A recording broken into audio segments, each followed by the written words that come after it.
What's up, guys? It's your favorite reseller, Morgan, back again with another video.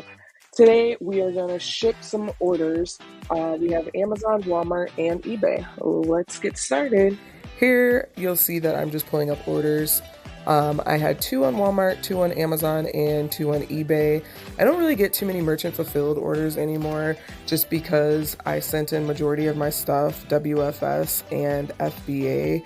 I still have some more that I want to send out, but there are still some stragglers that will ship while I wait to get that process done. Here is a little bit of my inventory system.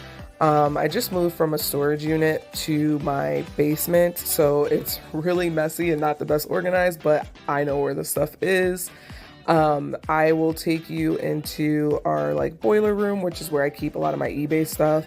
I have some collectible Barbies that I don't even have them all listed, but I need to list those, along with some bins for stuff that I sell specifically on eBay.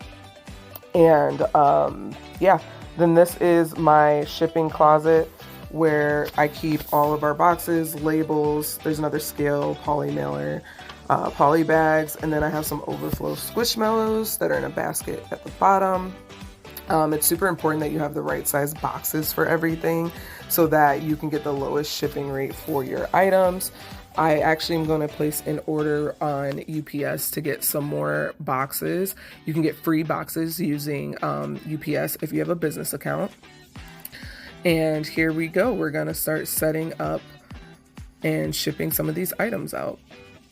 So first you'll see I have, it's a Milwaukee Bucks hat. I had a few of them, but this was the last one. It finally sold. And I'm just polybagging it so it doesn't get damaged in the box. Honestly, I've sold a few of them, but I was trying to see if I could fit it into a smaller size box. So that was a, first I had a 5x5x5, it didn't fit. So then I tried a 6x6x6, didn't fit. So we're going back to the tried and true box, which is the 10 by 12.5 by 3. And all my shipments, you'll pretty much see me put in packing paper. I like to put in packing paper so that items don't move around and get damaged. This scale that I have here, I mainly use it for the larger FBA WFS shipments. I was using it a lot for merchant fulfilled, but the issue with it is that if something is super light, it won't register. It'll say 0 pounds. So for those, I started to use a kitchen scale.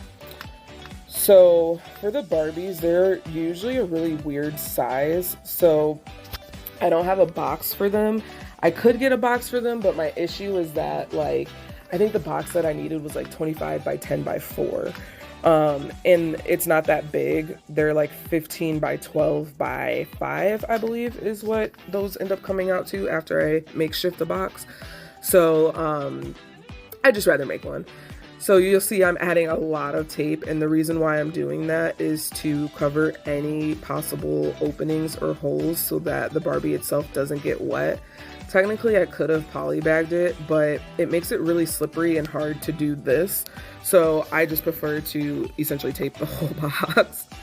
I know whoever gets that probably hates me, but it is what it is. So that's me measuring and weighing, and we ship that one out. Then next, this is a bolo, honestly. If you can find the Kool-Aid flavored snow cone syrups, not all of the flavors are good, but some of them are, and that blue raspberry one is pretty good. I honestly found them in a back shelf of one of the stores that I was at, and I have completely officially sold out of those. That was the last one. So currently I am just putting the information in to get the label. I do use a Rolo to ship my labels, and you'll see that I did not get up to get the label. So I have a wired Rolo and a wireless Rolo, and I have some beef with the wired Rolo as it often loses connection and just doesn't work well.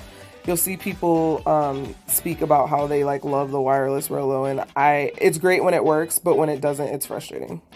So this was another item. It was a mulling spice or something like that.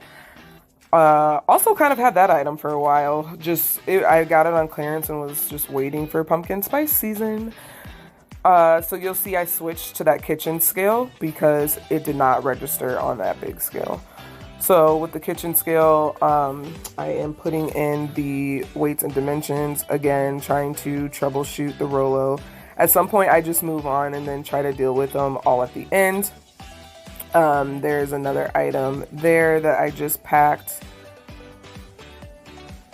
Again, putting in the shipping dimensions and trying to print the label.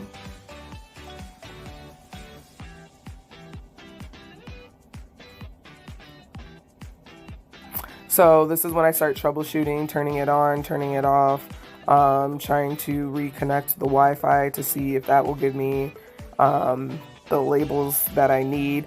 I do have a wired one, but I prefer to leave that one for my 2x1 FN SKUs because they're on a roll. It's kind of just complicated to switch out the 4x6 and the 2x1.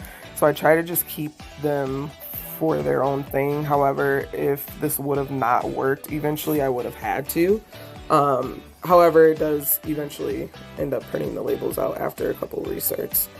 At this point, I just moved on to the next item while I try to see if that'll go by restarting. Oh, and they printed out, so we go. At this point now, I'm just going to catch up with the labels that didn't print and print them all off and get them on the boxes. That's why you saw me putting boxes in different places so that I wouldn't get them confused and mix up the labels. So this one right here is a chocolate covered orange. I generally don't like to ship chocolate during the summer because obviously it's hot.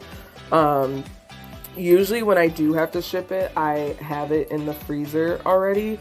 This, I honestly just forgot to remove the listing from like Christmas. So it was in my storage bins. However, what I will do is I will put normally if it's frozen, but this one isn't, I'll put it into a insulated poly mailer and then put that into a box and label it. So this specific day, I wasn't going to the post office until later in the afternoon. So what I did is I just put this into the freezer until I left. And that's the last package. Thanks for watching.